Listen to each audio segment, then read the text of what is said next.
नमस्कार, बहुत बहुत स्वागत है आप सभी का आपके साथ इस बुलेटिन में। मैं हूं करिश्मा और मार्च का महीना दस्तक देने जा रहा है तो फरवरी महीना विदाई ले रहा है। इसी पर ही आज हमारी पेश है खास पेशकश, फरवरी में बर्फबारी। जी हां, लोग गर्मी को महसूस करने लगे हैं, लेकिन इसी बीच मौसम ने एक बार फिर से करवट ले ली है। नतीजा ये हुआ कि जाते जाते फरवरी बर्फबारी हो गई। जी हां, भारी बर्फबारी से पहाड़ जो हैं वो सराबोर हो गए हैं। हर तरफ बर्फ की सफेद चादर दिखाई दे रही है, जिसकी तस्दीक करती ये कुछ तस्वीरें आपके सामने हैं। आप देख पा रही हैं उत्तरकाशी उत्तराखंड में बर्फबारी हो रही है। हिमाचल प्रदेश में भी ठीक ऐसे ही मौसम देखने को मिल रहा है। नरकंडा की तस्वीर देख रही हैं हिमाचल प्रदेश की, वहां पर भी हालात ऐसे ही हैं। राजौरी जम्मू कश्मीर में भी बर्फबारी हो रही है। इसके अलावा भदरवा जम्मू कश्मीर में भी बर्फबारी, उधमपुर में भी बर्फ की मोटी चादर हर तरफ देखने को मिल रही है। ऐसे में राहगीरों को काफी परेशानी हो रही है। श्रीनगर जम्मू कश्मीर में भी हैवी स्नोफॉल है। इससे समझा जा सकता है कि आखिर किस तरीके से मौसम के मिजाज में जो बदलाव है वो देखने को मिल रहा है। एक तरफ गर्मी हो रही है तो दूसरी तरफ पहाड़ों पे और खासतौर से जम्मू कश्मीर में आखिर किस तरीके से बर्फबारी हो रही है उसकी तस्दीक करती हुई ये तस्वीरें टूरिस्ट को काफी आकर्षित कर रही हैं। लेकिन इस दौरान बार बार ये कहा जा रहा है कि ऐसे हालातों में अपनी सुरक्षा अपने हाथ है। हालांकि टीम्स मौजूद हैं, लेकिन इसके बावजूद भी ये कहा जा रहा है कि बर्फबारी काफी ज्यादा हो रही है। लोगों को क्योंकि दिक्कतें ना हो इसलिए थोड़ा सा एहतियात बरते। तो हिमाचल टू हिमालय हर तरफ बर्फबारी का ये दौर देखने को मिल रहा है।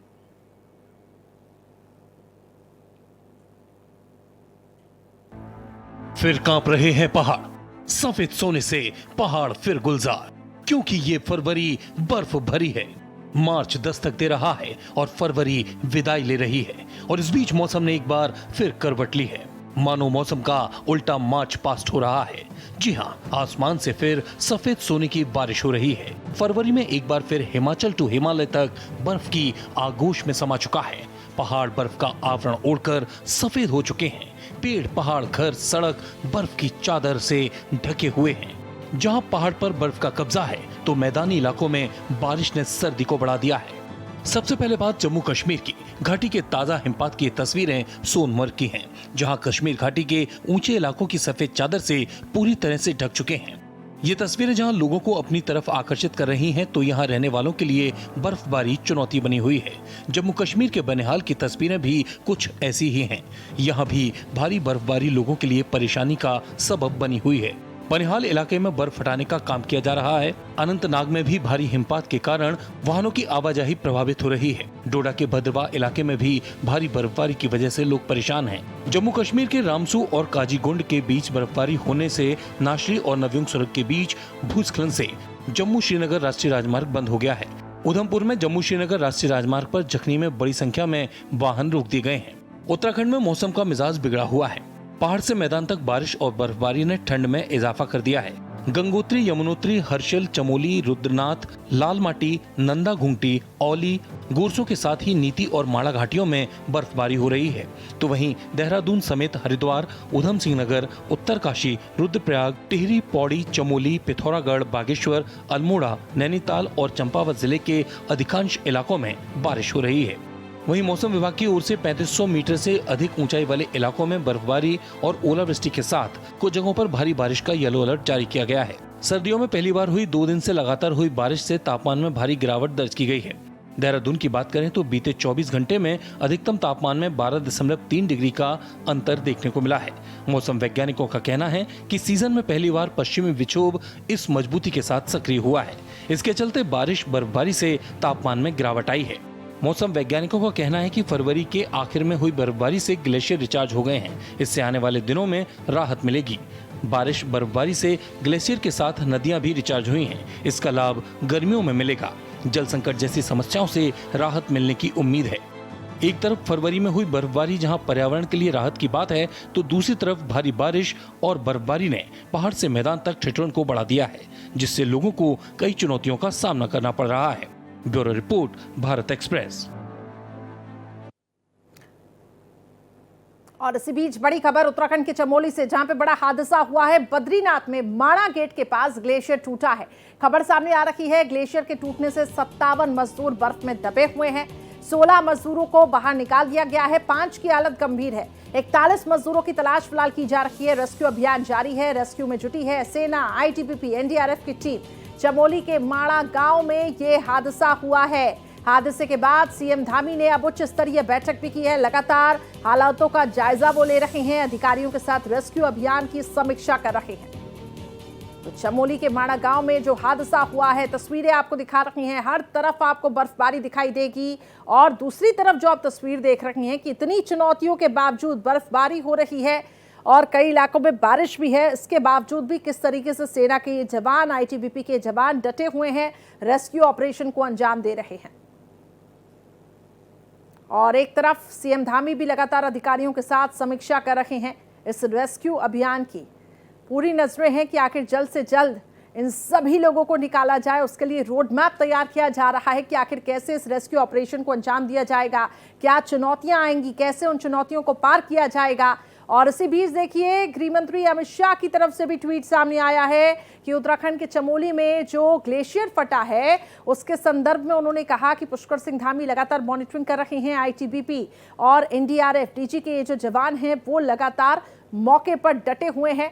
चुनौतियों के बावजूद बस कोशिश यही है कि जल्द से जल्द सफलतापूर्वक रेस्क्यू हो जाए।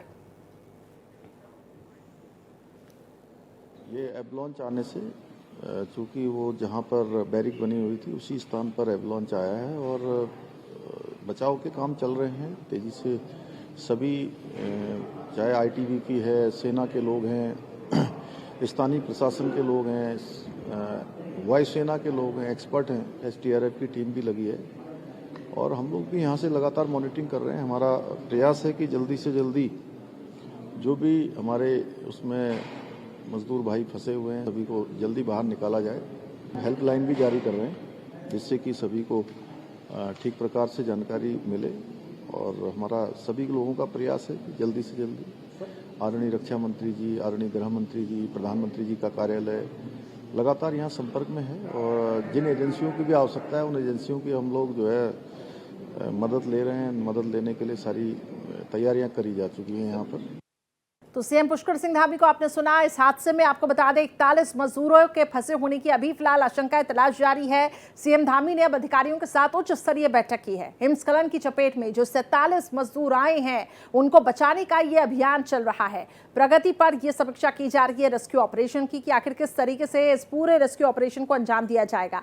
दो तस्वीरें 41 मजदूरों की फिलहाल तलाश हो रही है, दूसरी तरफ सीएम धामी ने उच्च स्तरीय बैठक की है।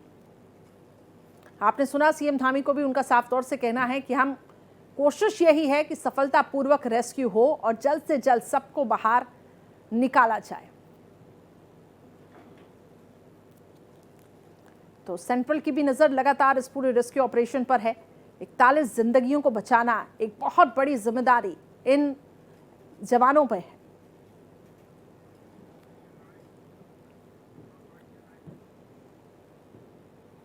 इस खबर पर अधिक अपडेट्स के साथ हमारे सहयोगी सौरभ भाटिया जुड़ चुके हैं। सीधा उनकी तरफ मैं रुक करूंगी। सौरभ, चुनौतियां निश्चित तौर पर अब बढ़ती जा रही हैं क्योंकि बर्फबारी हो रही है। ऐसे में 41 जिंदगियों की जिम्मेदारी जो है वो इन जवानों के कंधे पर है। रेस्क्यू ऑपरेशन को किस तरीके से अंजाम दिया जा रहा है, क्या खबर है? बिल्कुल करिश्मा, जिस तरीके से आज जब जो है अनाउंस आया उसके बाद जो है जाहिर सी बात है कि जो 57 मजदूरों की दबे होने की सूचना जैसे ही सरकार के पास, प्रशासन के पास पहुंची तो उसके बाद रेस्क्यू अभियान चलाया गया जिसमें 16 लोगों को जो सकुशल बाहर निकाल लिया गया है, जिसमें से 5 लोगों की अस्पताल में जो है इलाज चल रहा है जबकि 11 लोगों को फर्स्ट एड अभी भी दिया जा रहा है। बताया जा रहा है 41 मजदूरों को निकालने के लिए अभी भी मशक्कत की जा रही है क्योंकि लगातार बर्फबारी हो रही है और जहाँ पर ये मजदूर जो जिस एम्बुलेंस के नीचे जो है दबे हैं वहाँ पर जो है बताया जा रहा है कि 7 फीट से ऊपर तक जो है बर्फ है। लिहाजा जो है सेना के लोगों के सामने भी है कि बड़ी चुनौती बन गया है कि एक तो मौसम की दुश्वारी और दूसरी तरफ जो है 41 जाने जो है वो खतरे में। लगातार जो है मुख्यमंत्री के द्वारा समीक्षा की जा रही है, बाकायदा अधिकारियों को निर्देश दिए जा रहे हैं कि जिस भी चीज़ की आवश्यकता है वो तत्काल जो इसको जो सरकार को बताए, जिससे ज़्यादा से ज़्यादा जो है व्यवस्थाओं को दुरुस्त करने के लिए सरकार के द्वारा दिशा निर्देश जारी कर दिए जाएँ और जो रेस्क्यू टीम है वो समय से जो उनका रेस्क्यू कर ले। 41 जानों को लेकर बाकायदा केंद्र से भी सीएम धामी के साथ जो है संवाद स्थापित किया जा रहा है। जिस प्रकार की आवश्यकता होंगी उन तमाम चीज़ों को जो उपलब्ध केंद्र की ओर से भी कराया जाएगा। हेली सेवा अभी नहीं चल पा रही है क्योंकि मौसम पूरी तरीके से पैक है। लिहाजा जो है ये कहा जा रहा है कि पैदल जितना भी रास्ता जो है तय किया जा सकता है उसको तय कर लिया जाए और लोगों को जो है बेहतर तरीके से बाहर निकाल लिया जाए, सुरक्षित तरीके से बाहर निकाल लिया जाए। बर्फबारी काफ़ी है और जो पहाड़ का तापमान है वो लगातार जो उसमें गिरावट आ रही है। लगातार जो है ये बताया जा रहा है कि ठंड बढ़ रही है और उससे जो है कहीं ना कहीं उनकी जानों पर खतरा मंडरा सकता है। जो विशेषज्ञ हैं उन्होंने भी सीधे तौर पे कहा कि समय रहते जो इनको निकाल लेना सरकार के लिए एक बहुत बड़ी चुनौती है और समय रहते अगर उनको निकाल लिया गया तो ये सुरक्षित बच सकते हैं, लेकिन अगर जहाँ जो थोड़ा सा भी विलम्ब होता है तो जाहिर सी बात है कि ये जान जो खतरे में भी आ सकती है। इन तमाम चीज़ों को ध्यान में रखते हुए मुख्यमंत्री लगातार जो समीक्षा कर रहे हैं, अधिकारियों को निर्देश दिया है कि समय रहते जो वहाँ पे पहुँच जाएं। एनडीआरएफ और एसडीआरएफ की टीमें बाकायदा जो है सड़क मार्ग से वहाँ तक पहुँच रही है, लगातार जो बर्फ़ हटाई जा रही है सड़क से, जिससे जो है तय समय से वो वहाँ जो जहाँ पर एवलांच आया है वहाँ पर पहुँच सकें। जी बिल्कुल, कोशिशें लगातार जारी है और सेंट्रल की भी नज़र देखिए लगातार इस पर टिकी हुई है। जैसा कि आप भी बता रखे हैं, बर्फबारी एक तरफ देहरादून में हो चुकी है, दूसरी तरफ जो हम तस्वीरें देख रहे हैं वहां पर लगातार बर्फबारी हो रही है। ऐसे में अब काफ़ी ज़्यादा चुनौतियां इस वक्त सौरभ बनी हुई हैं। अब सेंट्रल की तरफ से भी गृह मंत्री अमित शाह लगातार इस रेस्क्यू ऑपरेशन पर नजर बनाए हुए हैं। क्या लगता है रोड प्लान क्या होगा, कितनी चुनौतियां आ सकती है, वो एरिया आखिर कैसा है? जैसे ये हिमस्खलन होता है, ये अभी 41 मजदूर, कुछ उनकी सुखबुगाहट कुछ मिल पा रही है, क्या वो अभी ठीक है? देखिए अभी तक जो कोई ऐसा संपर्क नहीं हो पाया। आईटीबीपी की टीम से आपदा प्रबंधन विभाग लगातार जो है कोऑर्डिनेशन कर रहा है, पल पल की जानकारियां मिल रही हैं, क्योंकि बर्फ़ हटाना सबसे बड़ी चुनौती है। जो उपकरण है, जो संसाधन है वो सीमित है, क्योंकि जो बॉर्डर का इलाका है वहाँ पर तमाम उपकरण जो है वहाँ पर नहीं ले जाए जा सकते, क्योंकि चाइना बॉर्डर का ये पूरा मामला है। लगातार जो है जो सड़क मजदूर बना रहे थे उनकी भी अभी जो है जाँच की जा रही है कि कौन कौन किस राज्य से आए हुए मजदूर हैं। इन तमाम चीज़ों को भी ध्यान में रखा जा रहा है, क्योंकि बर्फ़ लगातार जो है बढ़ती चली जा रही है।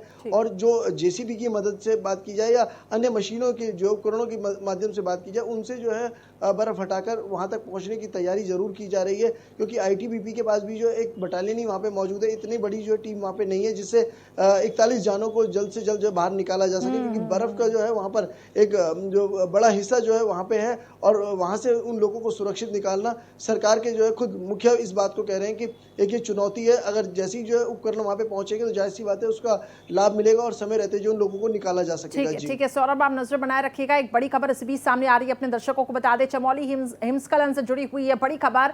एनडीआरएफ की 4 टीमें रेस्क्यू ऑपरेशन में जुटी हुई हैं। रेस्क्यू ऑपरेशन पर गृह मंत्री अमित शाह की भी नजर है, जैसा कि आप तक हम जानकारी पहुंचा रहे थे। सेंट्रल की तरफ से लगातार इसमें नजर रखी जा रही है। गृह मंत्री अमित शाह ने सभी जिम्मेदारों से बातचीत की है। आईटीबीपी, आर्मी की टीम भी बचाव कार्य में जुटी हुई है। तो बड़ी खबर इस बीच, गृह मंत्री अमित शाह लगातार देखिए संपर्क में है, जिम्मेदारों से फोन पर बातचीत हो रही है। आईटीबीपी, आर्मी की टीम भी अब बचाव कार्य में जुटी हुई है। तो 4 टीमें एनडीआरएफ की रेस्क्यू ऑपरेशन में जुटी हुई है और ये बेहद चिंता का भी विषय है, क्योंकि अब बर्फबारी काफी ज्यादा बढ़ गई है। तो ऐसे में चुनौतियां इस वक्त एनडीआरएफ की टीम को भी हो रही है और ये देखिए किस तरीके से इन चुनौतियों को पार करते हुए इतनी ज्यादा बर्फबारी है कि वहां से निकलना भी मुश्किल हो पा रहा है, लेकिन फिर भी एनडीआरएफ की ये टीम और इसके अलावा जो जवान हैं वो वहां पर तैनात हैं और पूरी कोशिशें कर रही हैं इन सभी लोगों को वहां से निकालने की। हालांकि संपर्क नहीं हो पा रहा है, ये एक और चिंता का विषय बना हुआ है और खुद सीएम पुष्कर सिंह धामी लगातार इस रेस्क्यू ऑपरेशन पर नजर बनाए हुए हैं। सौरभ लगातार मेरे साथ बने हुए हैं।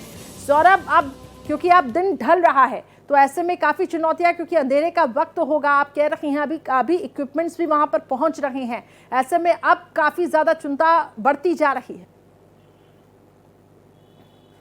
बिल्कुल करिश्मा, जैसे जो है मौसम विभाग ने आज के लिए भी अब ऑरेंज अलर्ट जारी कर दिया है। बर्फबारी लगातार बढ़ेगी, बारिश होगी और चुनौतियां जो है बढ़ सकती हैं। लिहाजा जो है जैसे ही एनडीआरएफ एसडीआरएफ की टीमें जो है मौके पे होंगी तो जाहिर सी बात है कि काम में तेज़ी भी आएगी। हालांकि जो है रात जैसे जैसे होती चली जाएगी रेस्क्यू करना जो और भी मुश्किल होता चला जाएगा, क्योंकि सीमित संसाधन है, लाइट्स की कोई ऐसी जो खास व्यवस्था नहीं है। सरकार को जो है बहुत सारे जो अब उपकरण वहाँ तक पहुँचाने की ज़रूरत है, जिसके चलते जो इन तमाम लोगों को सुरक्षित निकाला जा सके। चुनौतियां सरकार के सामने बढ़ रही हैं और रेस्क्यू टीम के सामने भी बढ़ रही है। प्रशासन की लगातार जो है नज़र है, जिससे जो है लोगों को जल्द से जल्द बाहर निकाला जा सके।